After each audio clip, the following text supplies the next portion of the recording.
अस्सलामुअलैकुम, welcome to our channel. दोस्तों, क्या आप उस चूहे के बारे में जानते हैं जो अब तक लाखों इंसानों की जान बचा चुका है? और क्या आपको मालूम है कि माउंट एवरेस्ट पर मरने वाले क्लिंबर की डेड बॉडी को नीचे लाने की बजाय पहाड़ पर ही क्यों छोड़ दिया जाता है? और इसके अलावा इस वीडियो में हम आपको बताएंगे कि कैसे जानवरों की आंखें उन्हें इस दुनिया को दिखाती हैं। तो इन तमाम इंटरेस्टिंग चीजों के बारे में जानने के लिए वीडियो को एंड तक देखिएगा, मगर वीडियो को देखने से पहले चैनल को सब्सक्राइब और बेल आइकन को प्रेस करना मत भूलिएगा, ताकि फ्यूचर में भी आपको ऐसे ही इंटरेस्टिंग फैक्ट से भरी वीडियोस मिल सके। तो बिना टाइम वेस्ट किए काउंटिंग को स्टार्ट करते हैं। Fact number 1।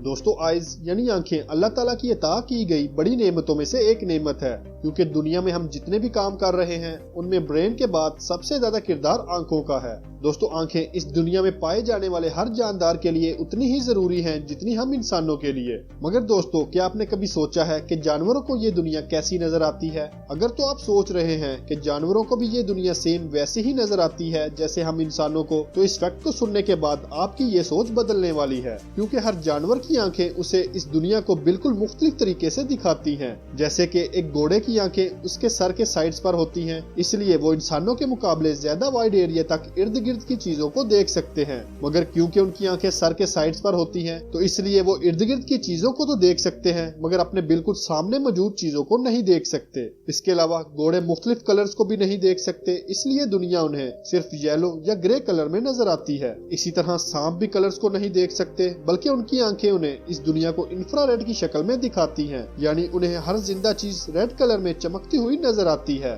जबकि एक ईगल को नजर तो बिल्कुल इंसानों की तरह आता है, यानी वो दुनिया को कलरफुल हालत में देखते हैं, मगर उनकी नजर इंसान की नजर से कई हजार गुना ज्यादा तेज होती है और वो तकरीबन 2 किलोमीटर दूर मौजूद चीज को भी बड़ी आसानी से देख सकते हैं। ईगल की नजर एक इंसान से कितनी तेज होती है, इसका अंदाजा आप इस तरह लगा सकते हैं कि जैसे कि आपको सिर्फ ये एक सहरा नजर आ रहा है, मगर एक ईगल को सहरा में मौजूद ये छोटी सी लिजर तक नजर आ रही है। Fact number 2। दोस्तों, डायमंड दुनिया की चंद महंगी तरीन चीजों में से एक है, क्योंकि एक छोटे से डायमंड की भी कीमत लाखों डॉलर्स में होती है। और दुनिया में जहां भी डायमंड्स मौजूद होते हैं, वहां सिर्फ बड़ी बड़ी कंपनीज ही माइनिंग करके उन डायमंड्स को निकाल सकती हैं। मगर अमेरिका की रियासत आर्कांसस में एक ऐसी जगह मौजूद है जहां हर शख्स को इजाजत है कि वो यहां से खुदाई करके डायमंड्स को ढूंढ सकता है। Crater of Diamond States Park नामी ये जगह पूरी दुनिया में फेमस है, क्योंकि इस जगह डायमंड्स की मौजूदगी के बावजूद अमेरिकन गवर्नमेंट ने सबको परमिशन दे रखी है कि वो यहाँ आकर खुदाई करके डायमंड्स को ढूंढ सकते हैं और मिलने वाले डायमंड को अपने साथ ले जा सकते हैं। दोस्तों, 1972 से अब तक यहाँ से तकरीबन 4000 से ज्यादा हीरे मिल चुके हैं और 2015 में सिर्फ 12 साल का बच्चा भी यहाँ से 250 ग्राम का डायमंड ढूंढ चुका है। और आज भी सैकड़ों लोग यहाँ हीरो की तलाश की उम्मीद में आकर खुदाई करते हैं। दोस्तों, अगर आपको डायमंड की माइनिंग नहीं भी आती, तो यहाँ पर मौजूद स्टाफ आपको माइनिंग की ट्रेनिंग भी देगा, ताकि आप भी यहाँ से डायमंड ढूंढ सके। क्योंकि अमेरिकन गवर्नमेंट का कहना है कि एक ही कंपनी के पास डायमंड्स रहने से बेहतर है कि उसे मुख्तलिफ लोगों में बांटा जाए। Fact number 3। दोस्तों, चूहों का नाम सुनते ही आपके माइंड में गंदगी और बीमारियां आएंगी, क्योंकि चूहों को हमेशा ही बीमारियां फैलाने का जिम्मेदार समझा जाता है। दोस्तों, चूहे खुद तो किसी भी बीमारी के जिम्मेदार नहीं होते, मगर जब वो गटरों या दूसरी गंदी जगहों पर जाते हैं तो उनके जिस्म पर मुख्तलिफ तरह के खतरनाक जम्स लग जाते हैं और इन खतरनाक जम्स की वजह से इंसान मुख्तलिफ बीमारियों का शिकार बनते हैं।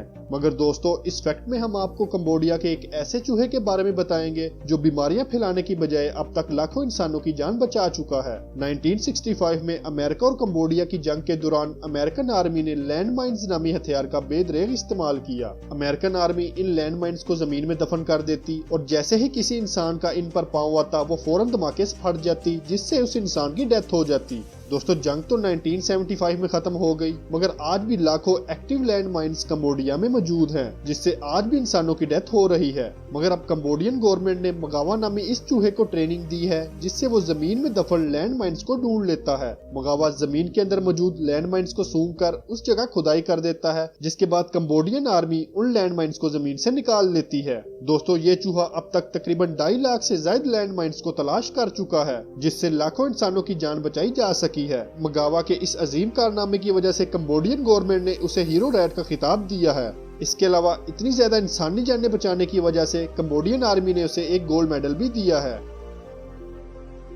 Fact number 4। दोस्तों माउंट एवरेस्ट नेपाल में मौजूद दुनिया का सबसे ऊंचा पहाड़ है। ये पहाड़ सी लेवल से 8,850 मीटर की बुलंदी तक फैला हुआ है। इतना ऊंचा पहाड़ होने की वजह से इसे रूफ ऑफ द वर्ल्ड यानी दुनिया की छत भी कहा जाता है। दोस्तों हर साल हजारों लोग माउंट एवरेस्ट को सर करने की कोशिश करते हैं, मगर अब तक सिर्फ मुट्ठी भर लोग ही माउंट एवरेस्ट की चोटी तक पहुंचने में कामयाब हो सके हैं। ये पहाड़ दुनिया का ऊंचा तरीन पहाड़ होने के अलावा दुनिया का खतरनाक तरीन पहाड़ भी है, क्योंकि 1920 से अब तक तकरीबन 500 लोगों की माउंट एवरेस्ट पर चढ़ाई के दौरान मौत हो चुकी है। और दोस्तों आपको ये सुनकर हैरानगी होगी कि इन तमाम मरने वाले अफराद की डेड बॉडीज आज भी इसी पहाड़ पर पड़ी हैं। तो दोस्तों आप सोच रहे होंगे कि आखिर क्या वजह है कि इन मरने वाले अफराद की डेड बॉडीज को नीचे क्यों नहीं लाया जाता। तो हम आपको बताते हैं कि इन लोगों की डेड बॉडीज को माउंट एवरेस्ट से नीचे लाना बहुत ही ज्यादा एक्सपेंसिव है, क्योंकि बर्फ से ढके इस पहाड़ पर इन लोगों की बॉडी को ढूंढना और इन्हें नीचे लाने में तकरीबन $70,000 का खर्च आता है, जो कि मरने वाले अफराद की फैमिलीज पे नहीं कर सकती।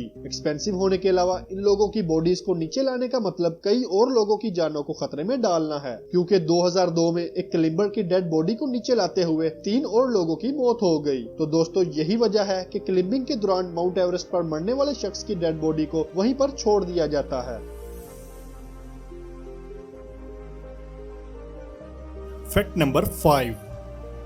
दोस्तों ब्रेन सारी बॉडी को कंट्रोल करता है, और बॉडी को कंट्रोल करने के अलावा ब्रेन का मेन फंक्शन चीजों को याद रखना है, क्योंकि चीजों को याद रखने की सलाहियत की ही वजह से इंसान आज इस लेवल तक पहुंचा है। दोस्तों आपने अक्सर सुना होगा कि सर में चोट लगने से इंसान की याददाश्त चली जाती है, मगर इस फैक्ट में हम आपको एक ऐसे शख्स के बारे में बताएंगे जिसके सर में चोट लगने से याददाश्त जाने की बजाय एक आम इंसान से भी कई गुना तेज हो गई। दोस्तों इंग्लैंड से ताल्लुक रखने वाले ऑरलैंडो जब सिर्फ 10 साल के थे तो एक दिन बेसबॉल खेलते हुए बॉल उनके सर में लगी, जिससे वो वहीं पर बेहोश होकर गिर गए। मगर जब ऑरलैंडो को होश आया तो वो हॉस्पिटल जाने की बजाय सीधा अपने घर चले गए और अपने पेरेंट्स को भी कुछ नहीं बताया। कुछ दिन गुजरने के बाद ऑरलैंडो को अपने अंदर एक अजीब सी चेंज महसूस होना शुरू हुई। स्कूल में जो बुक्स ऑरलैंडो को याद करने में मुश्किल पेश आती थी वो उन्हें चोट लगने के बाद फौरन याद होने लगी, जिसके बाद वो चंद ही महीनों में एक एवरेज स्टूडेंट से ब्रिलियंट स्टूडेंट बन गए। इसके अलावा सर पर चोट लगने के बाद से ऑरलैंडो इतने इंटेलिजेंट बन गए हैं कि सालों पहले गुजरा हर दिन उन्हें ऐसे याद है जैसे वो चंद घंटे पहले ही गुजरा हो,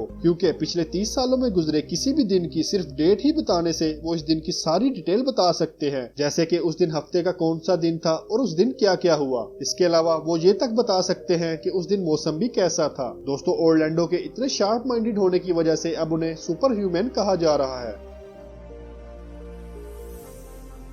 दोस्तों आपको आज की हमारी इस वीडियो में सबसे इंटरेस्टिंग फैक्ट कौन सा लगा हमें कमेंट सेक्शन में जरूर बताइएगा। अगर वीडियो पसंद आई तो वीडियो को लाइक और चैनल को सब्सक्राइब करना मत भूलिएगा।